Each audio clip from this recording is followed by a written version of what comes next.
Hello mga sir. Kakatapos lang natin ang ating ginawang washing machine. So, naano ako dito sa saksakan. Dito sa saksakan na ito. Gumagalaw kasi kaya binuksan ko. Ito, wala siyang wala siyang screw na isa. Isa lang yung nilagay kaya binuksan ko. Nakita ko dito yung wiring niya sumaysunog dito sa ground niya. So, binuklat ko yan. Ngayon, beware po tayo sa mga electrician na kinukuha natin. Dapat legit na electrician, hindi garantisado.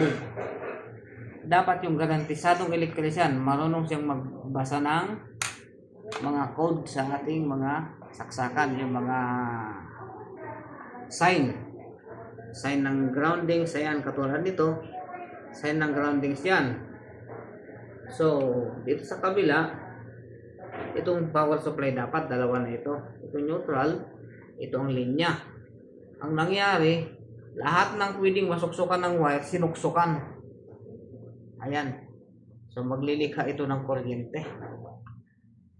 Tingnan niyo mga boss. Testirin ko yung ground niya.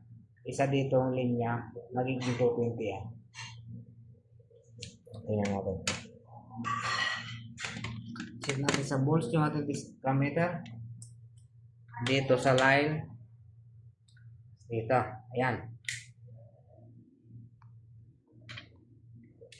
pumatak siya ng 220, 221. Ayan mga boss. So beware po tayo sa mga electrician na kinukuha natin, lalo na dito sa ibang bansa, ibang lahi, natuto lang sa mga helper, naging electrician na sila. So ito ang ginawa dito, napakalaking pagkakamali. So, mabuti na lang, mabusisi tayo ating customer, na-save natin yung kanilang mga buhay. Kasi may ground ang washing machine natin. Kapag sinaksak natin yan, piyesa natin dito magkakaroon siya ng ground, ay kuryente. Ito, susuplayin yan ng kuryente. So bigyan tayo sa mga electrician na kinukuha natin. Salamat sa tiwala, salamat sa panonood.